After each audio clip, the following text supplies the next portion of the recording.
In the darkest hours of medieval France, when the land was torn apart by war, famine, and despair, a young peasant girl rose from the shadows to lead a nation. Her name was Joan of Arc, and her story is one of the most extraordinary in history. Imagine a world where kings were mad, dukes fought each other for power, and the English army seemed unstoppable. This was the France of the early 15th century, a land where the future of the kingdom hung by a thread.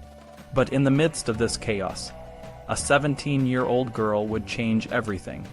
Joan of Arc, known to her friends as the Maid of Orléans, was born in a small village called Dauphin in northeastern France.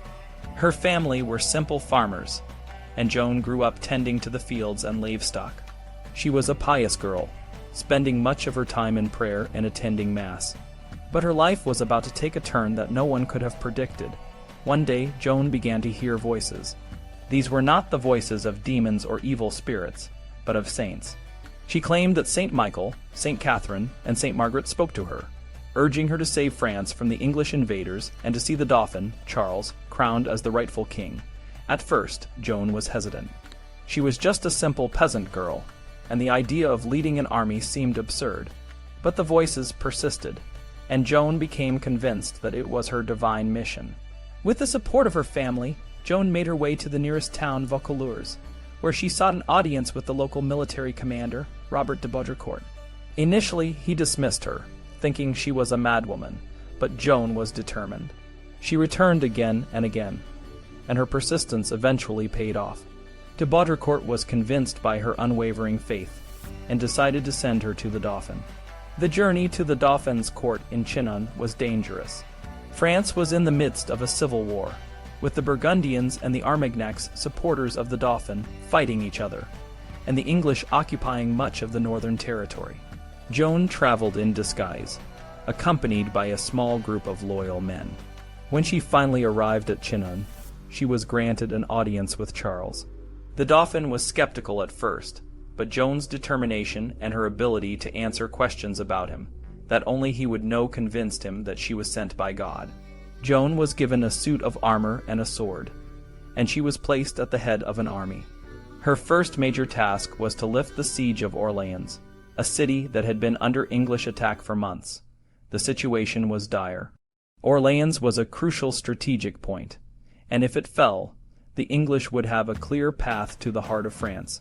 Joan's arrival boosted the morale of the French troops, and her leadership on the battlefield was nothing short of miraculous. She led charge after charge, inspiring her soldiers to fight with renewed courage.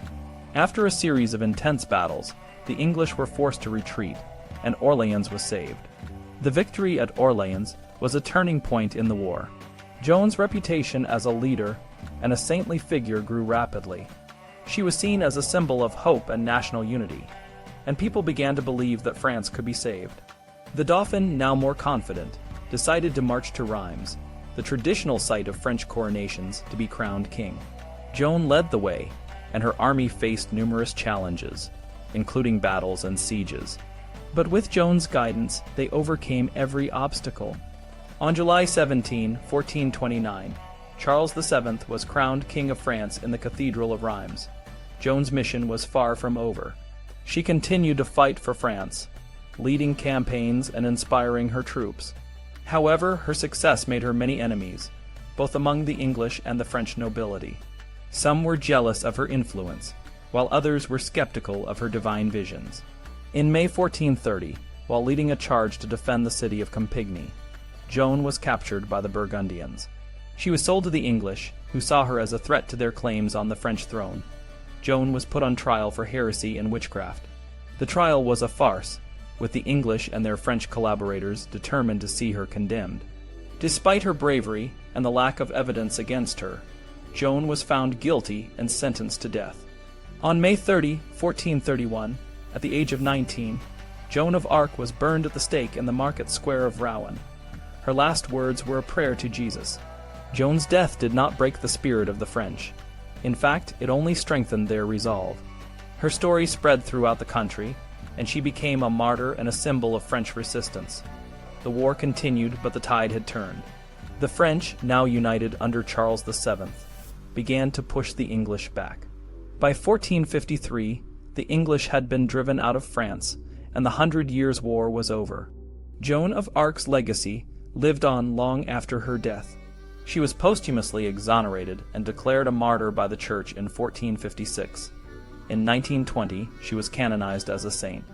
Today, Joan is remembered as one of the greatest heroes in French history. Her story is a testament to the power of faith, courage, and the human spirit. In a time of darkness and despair, Joan of Arc brought light and hope to a nation, and her legacy continues to inspire people around the world. In the end, Joan of Arc's story is not just about a girl who heard voices and led an army. It's about the power of belief and the impact one person can have on the world. In a world that often seems divided and hopeless, Joan's story reminds us that even the most unlikely heroes can rise from the most unexpected places. She showed that with courage and conviction, anything is possible.